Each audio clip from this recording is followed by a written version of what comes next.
आज महाकाल लोक का उद्घाटन करेंगे प्रधानमंत्री नरेंद्र मोदी।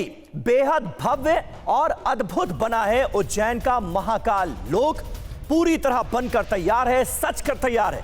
महाकाल मंदिर में पूजा के बाद इसे राष्ट्र को समर्पित करेंगे प्रधानमंत्री नरेंद्र मोदी।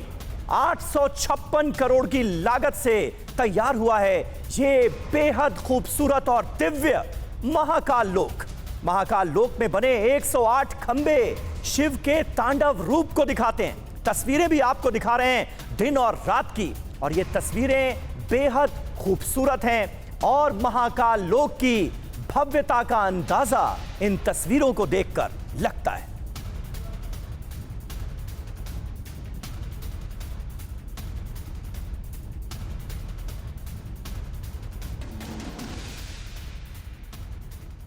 तो काशी विश्वनाथ के बाद उज्जैन के लोगों का भी इंतजार खत्म हो गया है, क्योंकि उज्जैन के लोगों को मिल गया है महाकाल लोक, यानी यहाँ का कॉरिडोर। और ये भव्य है, ये दिव्य है। तस्वीरों के जरिए हम आपको दिखाते हैं। तस्वीरें आपके सामने हैं। महाकाल कॉरिडोर का जो इंतजार अब तक लोग कर रहे थे वो आखिरकार खत्म हो गया है, क्योंकि प्रधानमंत्री नरेंद्र मोदी इसके पहले फेज का उद्घाटन करने वाले हैं।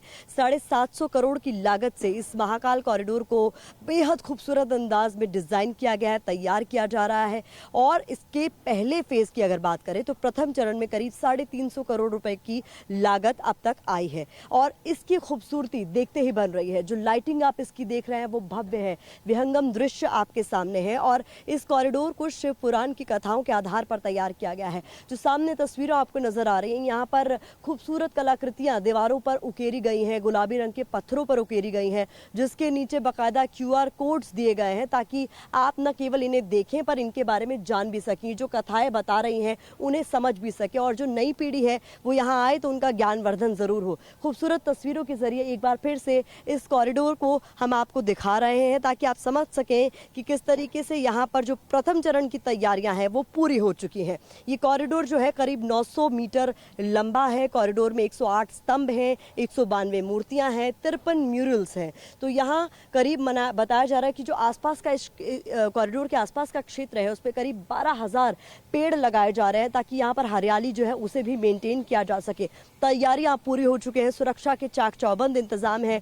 और जो जानकारी हमें मिली है TV9 भारतवर्ष को, उसके मुताबिक प्रधानमंत्री मोदी जैसे ही इसका उद्घाटन करेंगे और अगले ही दिन से अगर सब कुछ ठीक रहा तो जो प्रशासन है यहाँ पर वो आम लोगों के लिए कॉरिडोर को खोल देगा, यानी आम जन जो है वो इस कॉरिडोर में आ सकेंगे, इसकी जो भव्य दृश्य है उसका नजारा ले सकेंगे और बाबा महाकाल के दर्शन भी कर सकेंगे। क्योंकि उसी का इंतजार तो सभी को है कि जो महाकाल कॉरिडोर है लंबे समय से तैयार हो रहा था, अब उसका लुत्फ लोग उठा सके। तो काशी विश्वनाथ के बाद बाबा महाकाल का कॉरिडोर जो है वो उज्जैन में बनकर तैयार है, और उसी की तस्वीरें आप TV9 भारतवर्ष पर लगातार देख रहे हैं। उज्जैन से कैमरा पर्सन राजीव रंजन के साथ प्रतिमा मिश्रा, TV9 भारतवर्ष।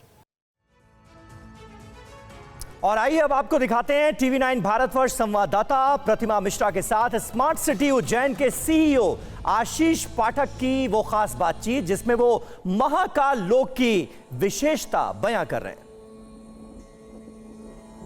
बाबा भोलेनाथ के 12 ज्योतिर्लिंगों में से सबसे खास महाकाल का कॉरिडोर बनकर तैयार है, और वो जिस तरीके से जगमगा रहा है उसी की तस्वीरें TV9 भारतवर्ष आप तक पहुंचा रहा है। और इस तस्वीरों का बखान और कोई बखूबी नहीं कर सकता। खुद आशीष पाठक जी हमारे साथ मौजूद है, CEO है स्मार्ट सिटी उज्जैन के, जो कि हमारे साथ इस वक्त मौजूद है। सर, बहुत स्वागत है TV9 भारतवर्ष पर आपका। Thank you very much. आपका भी स्वागत है महाकाल लोक में। बिल्कुल, जानना चाहेंगे सर, बहुत ही विहंगम दृश्य है, बहुत ही खूबसूरत दृश्य है, और ये जो लाइटिंग है ये चकाचौंध है, देखते ही बन रही है। और मुझे लगता है पहली बार जब आम जनता इसको देखने के लिए पहुंचेगी तो चकाचौंध हो जाएगी।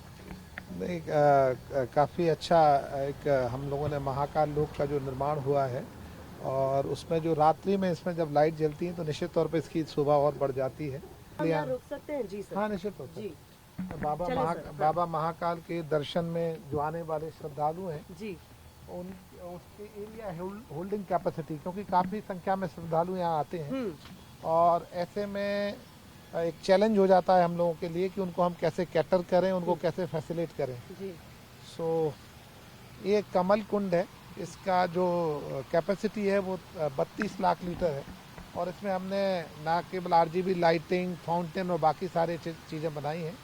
इसमें बीच में बाबा विराजमान है। बाबा विराजमान है और चारों तरफ शेर है, जो चूंकि जो शिव है वो शक्ति का भी प्रतीक है, जी तो उसको इंगित करते हैं। जी। और ये हमारे नंदी द्वार से लगा हुआ एक प्रकल्प है और काफी सुंदर एक दृश्य बनता है। बहुत ही खूबसूरत। और इसके बाद एक सप्तऋषि मंडल हमारा आता है, जी जिसमें हमने एक पंचमुखी शिव स्तंभ के साथ में सप्तऋषि जो हैं, जो हमारी पुरातन परंपरा के सूत्र हैं, उनको हमने यहाँ पे प्रदर्शित किया है। जी और उसके बगल में ये त्रिवेणी मंडपम है। ये काफ़ी अच्छा एक वो है, जिसमें जो आने वाले विजिटर्स हैं उनको हम स्थान दे सकते हैं। कैलाश खेर के भी कार्यक्रम की चर्चा हो रही है कि उन्होंने महाकाल का एंथम लिखा है और उसको लेकर क्या कुछ उत्साह यहाँ पर है?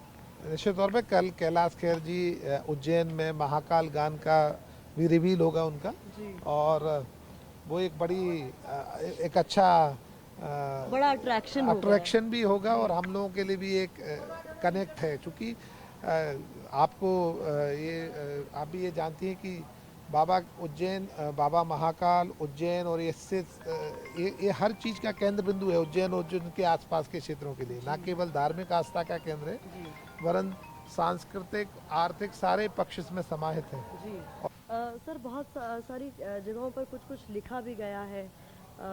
क्या यहाँ पर हम लोगों ने ये भी सुना है कि शिव पुराण का भी वर्णन यहाँ पर जो हमारे जगह जो अभी आप म्यूरल वॉल देखेंगी, वो 54 जो हमारे पैनल हैं वो शिव पुराण की 25 कथाएं उसमें है।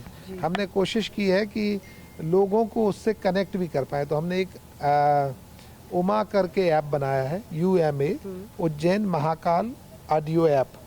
वो आपको प्ले स्टोर पे मिल जाएगा और इन सब में हमने QR कोड एस्टैब्लिश किया है। सो अगर जितने तमाम हाँ सभी पे, सो आप जिस म्यूरल के सामने हो उस QR कोड को आप स्कैन करेंगे तो आपको उससे जो रिलेटेड स्टोरी है उसमें हमने 2 पार्ट रखे हैं। अगर आपके पास ज़्यादा समय है तो डिटेल में आप उसको सुन सकते हैं, अदरवाइज भी आप एक इंट्रोडक्टरी को सुन सकते हैं। और ये क्या अभी से शुरू हाँ वो स्टार्ट है अभी। मैं जरूर सीखना और सुनना मैं आपको दिखा सकता हूँ। जी, तो कुल वो हमारा नवग्रह वाटिका है, वहाँ नवग्रह है जी। और उसके अलावा एक हमने OAT बनाया है जिसको ओपन एयर थिएटर मुक्ताकाशी मंच हमने नाम दिया है और उसमें करीबन 500 व्यक्तियों की बैठने की क्षमता है ओपन थिएटर में और वहाँ पे सांस्कृतिक कार्यक्रम और बाकी सारे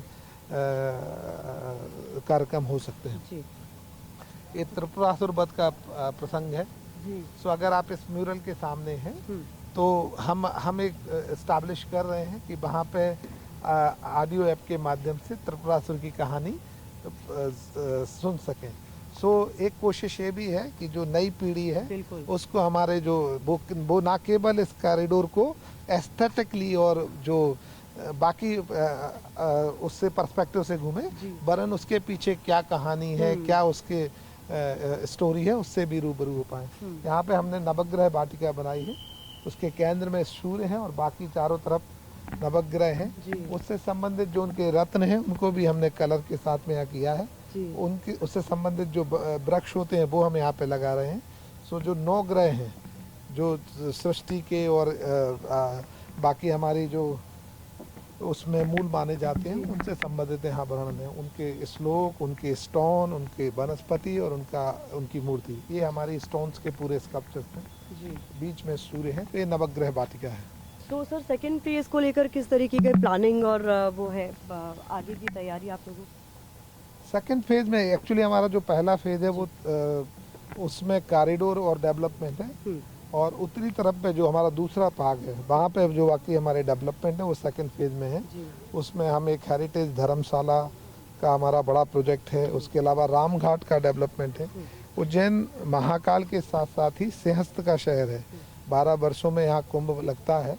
पिछले कुंभ में यहाँ 1 महीने में 70 मिलियन करीबन 7 करोड़ यात्री आए थे और इस बार हमारा अनुमान है कि वो संख्या करीबन 10 करोड़ होगी। सो आप समझ सकते हैं कि एक शहर जिसकी आबादी 5 लाख है, जब उसमें इस तरह से डेवोटीज का इन्फ्लक्स आता है तो उसको कैटर करना सिटी प्लानर्स और शहर मैनेजमेंट के माने एडमिनिस्ट्रेशन के लिए कितना कठिन रहता होगा। तो इस प्रोजेक्ट को उस एस्पेक्ट में भी देखने का वो है। एक शहर जैसे हमारा उज्जैन 6 लाख की आबादी का शहर है, महाशिवरात्रि को इस शहर की आबादी 22 लाख हो जाती है, 15 लाख लोग बाहर से आ जाते हैं। नागचंद्रेश्वर जो साल में एक बार मंदिर खुलता है, आपने सुना होगा, उसमें 24 घंटे के अंदर इस बार 5 लाख यात्री आए। बाबा की जब सवारी निकलती है तब संख्या बढ़ जाती है, जब सिंहस्थ होता है संख्या बढ़ जाती है।